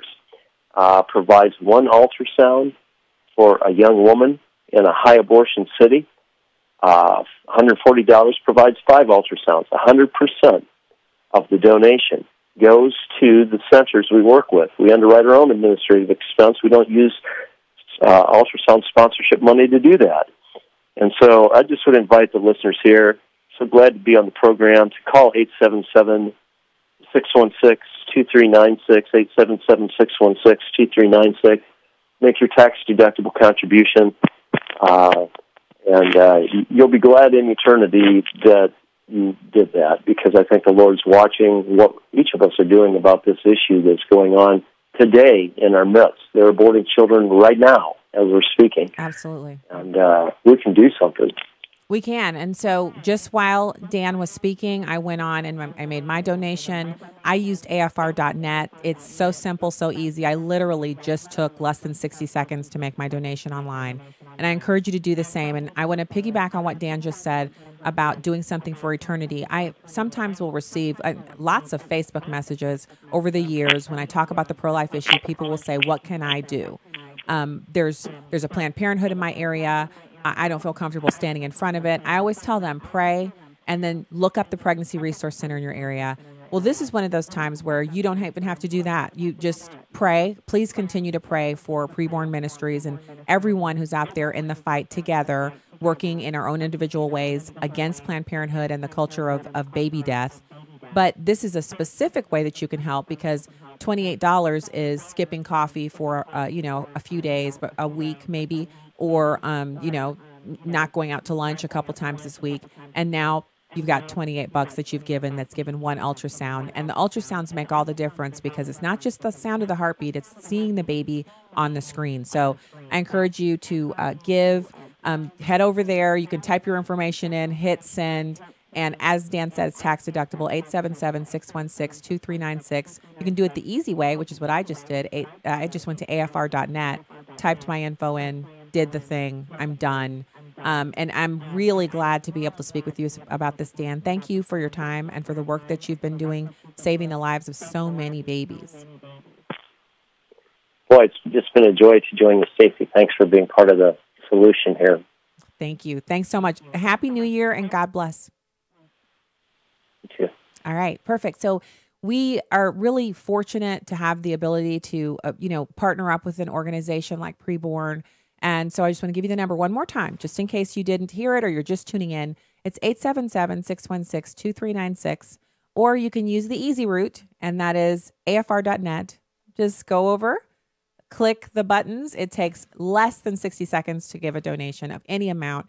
And as Dan said, you're partnering with this organization, but you're doing it for eternity because, sometimes people will say, oh, you're just trying to pull on our heartstrings when you say, that we don't know who we've aborted. Over 60 million people have been aborted since the passage of Roe v. Wade. We're talking about the population of 18 U.S. states. 18 states worth of people have been aborted. And so how do we know if the cure to cancer or innovations that we're really looking for, different things in this country that have come from people, creative minds, creating solutions? How many of those wonderful creative solutions have we snuffed out of existence because we just use abortion as contraception in this country? So help fight back against that, help push back. The good news is our abortion rate is declining from a high of 1.6 million back in the 90s. We're now under 1 million abortions for most recent reporting from the Guttmacher Institute, at which they use some estimates, but they're the most accurate that we can look at. We're doing what we can. We're praying and we're working. That's what we can do. So please join with us. So right now I want to take, we have just a few minutes here. We can go to the phones. Shirley from Texas. Shirley, thanks for calling Stacy on the Right. Hello, Stacy. I really enjoyed your program. I had not seen it before, and I was very impressed. I'm a pastor's wife, so I love everything talking about all those things. And anyway, when you're talking about Oprah, there were things that I knew, but I didn't know everything to do with her, and I'm thankful to find it out. And what she was saying about there are many ways to heaven, and of course we all know, and you said that Jesus is the only way. But why was Jesus the only way to God? Because he's the only one who died for our sins. Nobody else could be God unless they were going to pay themselves by dying, and it had to be chosen by God. God wasn't just going to choose anybody, but his son, because his son died for our sins. And that's the main difference between being saved and lost, is that we have Jesus, and he paid for our sins, and he can identify with us since he was on earth and lived as a man on earth, so he could understand our weaknesses and our failures and our problems, because he was tempted like as we are, but not with sin. He didn't have sin at all. That's right. But Jesus was put under the temptation so he'd understand what we feel. And nobody else could do that but God. And Jesus is God. That's right. Father, Son, and Holy Spirit are God, as I'm sure you know. But going on from there, there was I have this one incident that I remember, a lot of them about missionaries, and the one that was so meaningful to me was the fact that you'd also said earlier, I think, something about the universe, or one of the scriptures had said something to do with them beholding what was around them in the universe. Yeah. Or somewhere I got that. But it's true. The script, a missionary was talking to this man in some place, and I think in Africa or some other country. And when in that conversation, the man, and when he learned about Jesus, he said, I knew there was a God, but he said, I didn't know he had a son. And he came to know the Lord right then and there. He asked the Lord into his heart and was saved. It's absolutely and true. To me, that really meant a lot because of the fact that, this man grasped it because God had already worked in his heart. And the Lord says, if you seek me with all your heart, you will find me. And he doesn't say you have to be in a major that city man had been seeking, or in America. And the Lord made sure that he found that Absolutely. way of the Lord, the true way, the one way to heaven.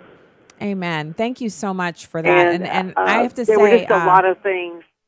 I have to say, Shirley, I thank you so much for saying that. And one of the things I want to piggyback on that Shirley was saying, I love talking to pastors' wives. You can always feel there's just an aura about them. You can even get it over the telephone line, how fantastic they are because they serve their husbands who are serving God. Notice she said God didn't pick anybody to go up on the cross. He didn't call some regular human being. There was only one person who could bear the weight of all of our sin, and he had to be God. So fantastic. We'll be back with more right after this. Stay there.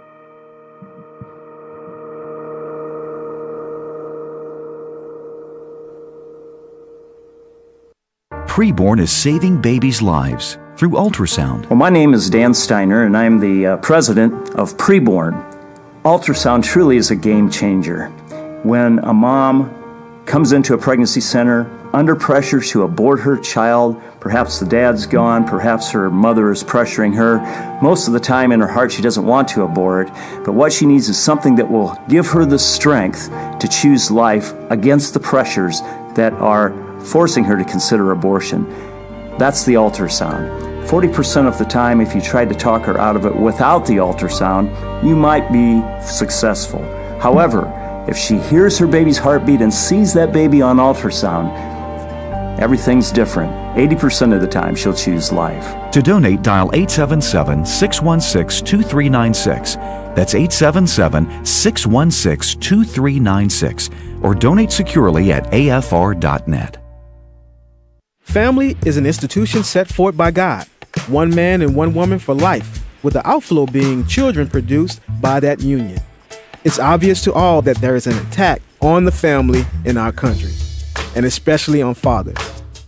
Whether it's the cycle of sin that persists in our families or the pressure from our government to exclude men from being intimately involved, the strategic battle is on for the souls of men. Join us in the battle to strengthen fatherhood. UrbanFamilyTalk.com. Challenges await a Christian ministering to a Muslim friend. They have no mediator.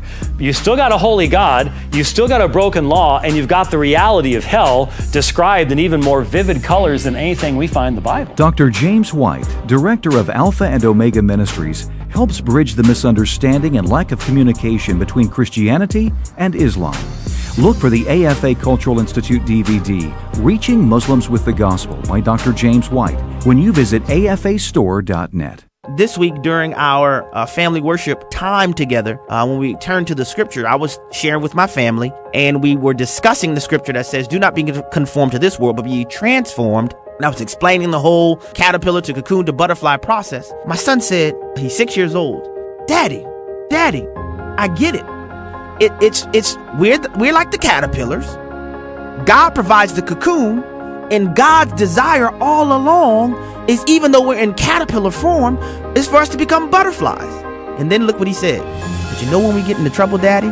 When we try to move from caterpillar to butterfly and we skip over God. And when you try to skip over God, you think you have your wings, but you fall flat. Tune in to the Hamilton Corner, weekdays at 5 p.m. Central on Urban Family Talk. And I had to tell you, I had to fight back tears in the moment because I'm saying, oh, Lord, he's getting this. Sometimes I wonder if you're really listening, or if all of my words are just leaving my mouth floating up in the air. Here now, Congressman Jim Jordan. He sits on both the House Judiciary and Oversight Committees. Congressman, good evening. Great to have you here tonight. Good to be with you. What did you think, first of all, of Dianne Feinstein's decision to unilaterally release the Simpson transcript? I leave that up to Senator Feinstein and the Judiciary Committee in the Senate. But what I do know, and what I found most interesting about what I've been able to read thus far, is the fact that Glenn Simpson said Christopher Steele told him the FBI had another source. How did Christopher Steele know that? Did the FBI tell him? And if they did, why is the FBI telling Christopher Steele, the guy who was paid by Fusion, who was paid by the Clinton campaign, why is the FBI telling Christopher Steele they got another source on this whole Russian investigation? I think that is interesting and something we need to get to the bottom of. Yeah, I mean, it goes to the larger question of whether or not there was a coordinated effort between these intelligence agencies and perhaps including the FBI and the Clinton campaign to dig up dirt on Donald Trump, right? Exactly. And I think when you couple what Senator Feinstein released today with the story John Solomon wrote this morning on additional text messages we've now reviewed, where they talk about planning stories. Peter Strzok and Lisa Page, in their text message exchange, talk about planning stories with the media to further their narrative. And what was their narrative and what was their plan?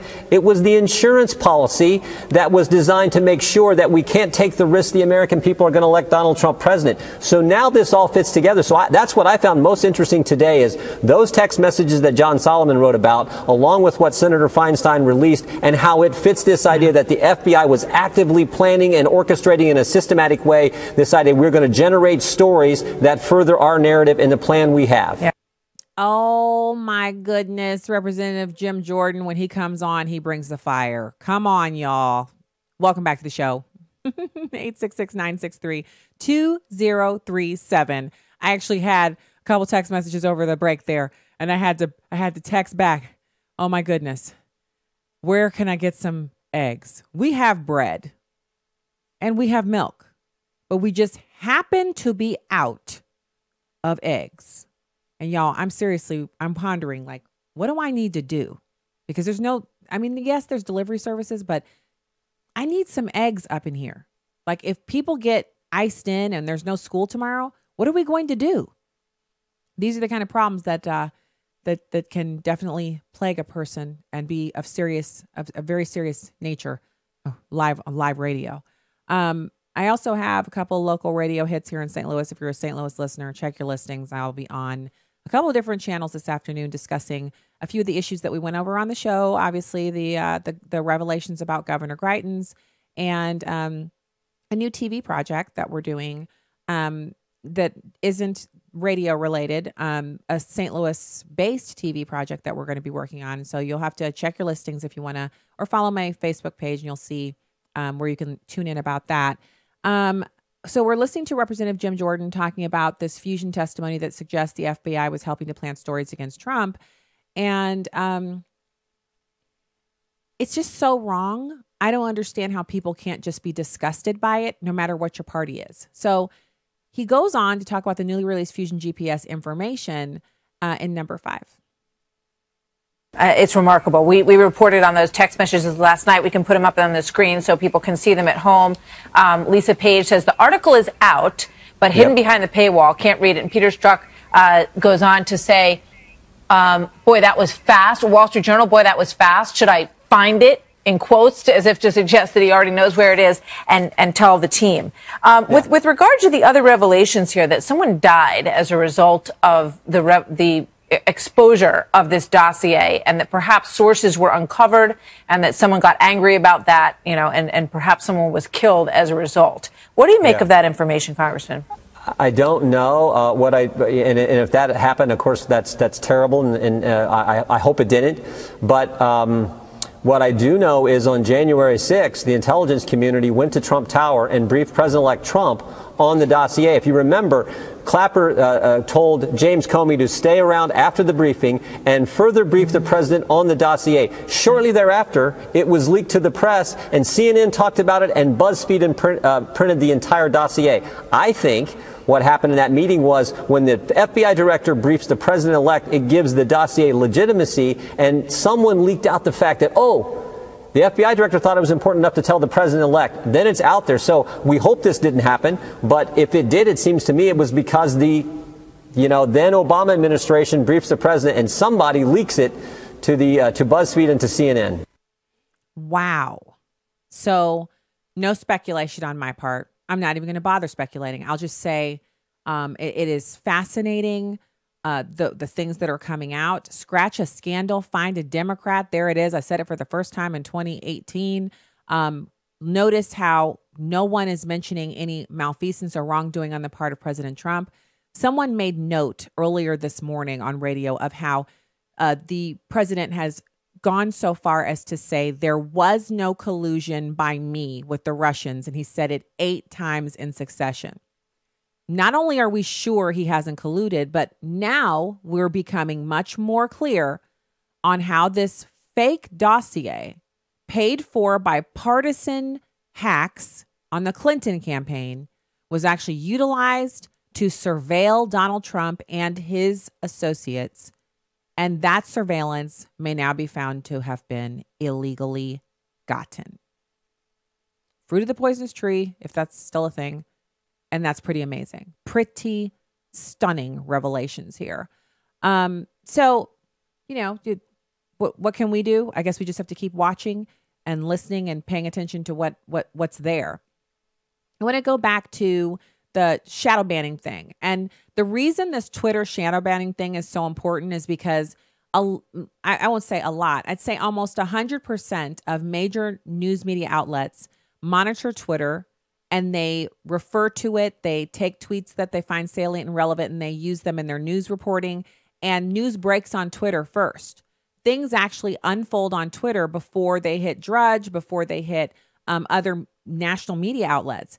So that's why it's so important that if Jack Dorsey and his product, Twitter, are going to be known as something that anyone can use, open to the public, then why would you have people who work for Twitter acting as activists on behalf of the Democrats to suppress the free speech of people whose views they don't like?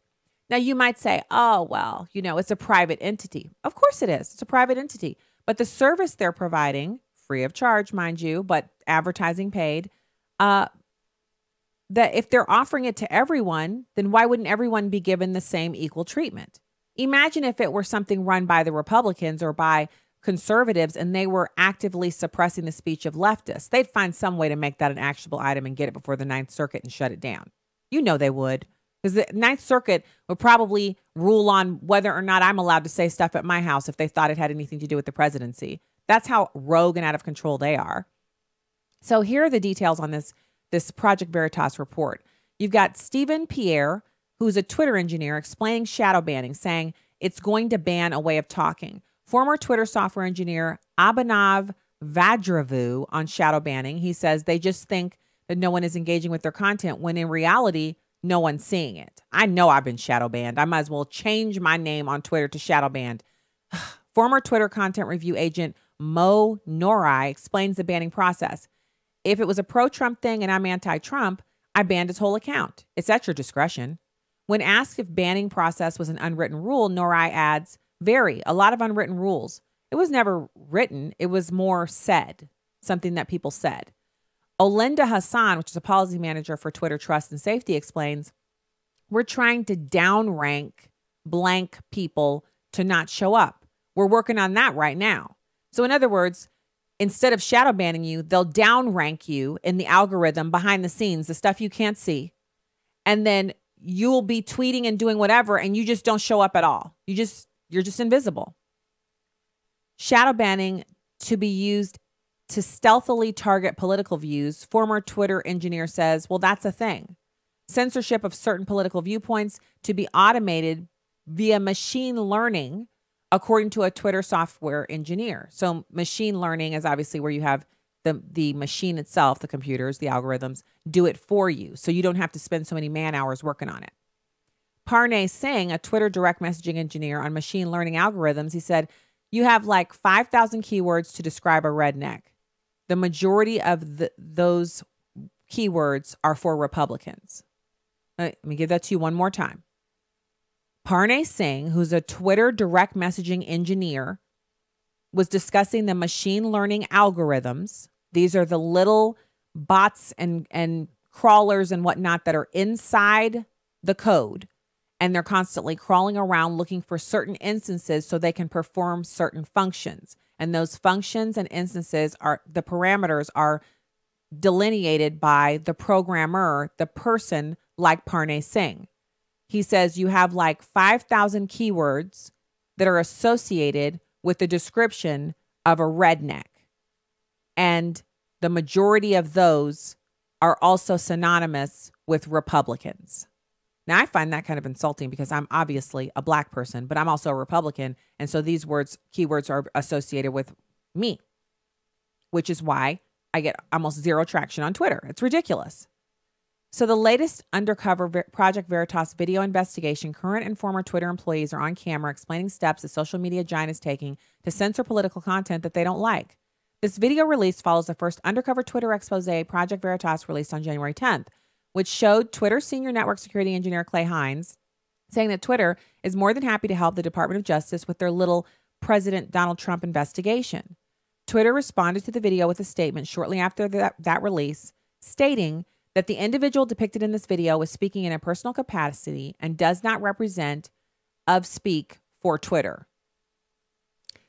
The video released by Project Veritas today features 8 employees, and a Project Veritas spokesperson said there are more videos featuring additional employees coming. On January 3rd, 2018, at a San Francisco restaurant, Abhinav Vadviravu, a former Twitter software engineer, explained strategy called shadow banning that, to his knowledge, Twitter has employed. He says, I quote, "One strategy is to shadow ban so you have ultimate control.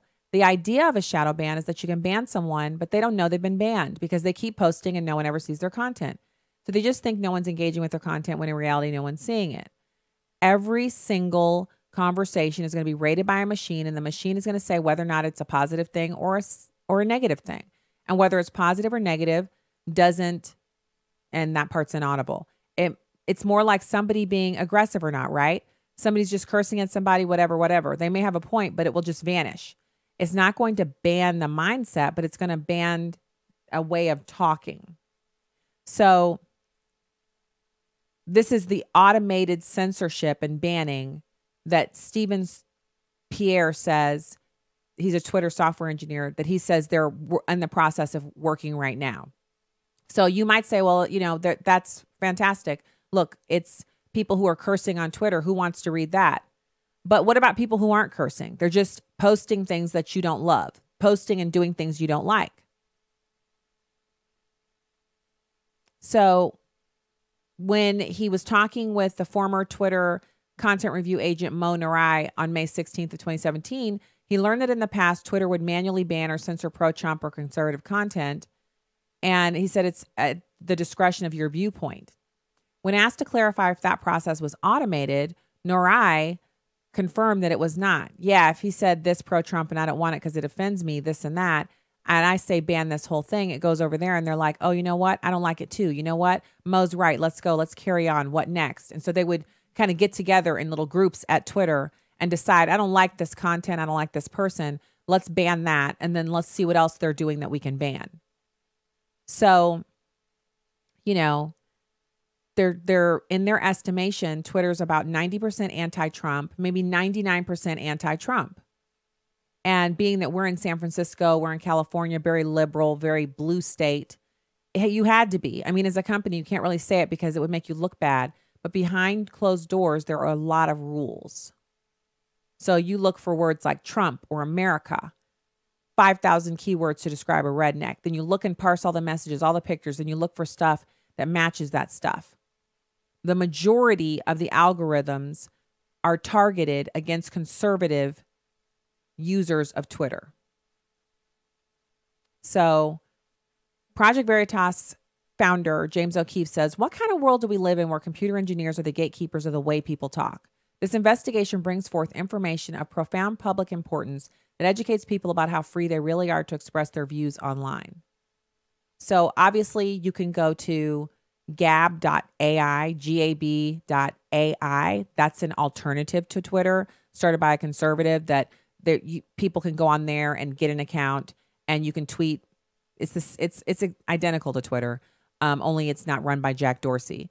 And you can tweet over there. But obviously, it doesn't have nearly the reach or the number of users, and you don't have the news organizations on there, reading the tweets, making sure that they understand what's going on, and using them as sources for news. So it's kind of exhausting if you think about it. You spend years building up a Twitter account to have some Silicon Valley puke sitting around shadow banning you. That's the reality. And that's liberalism. Democrats and liberals have no problem censoring you. They don't even feel bad about it. No conscience, no, oh, I'm doing this because it's the right thing to do. No, they just don't like your views. They're just going to shut you down and not even tell you about it. Sneaky and cowardly.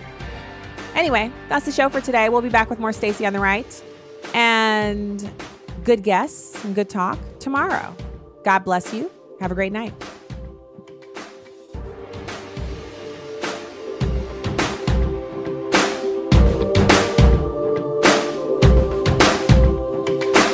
The views and opinions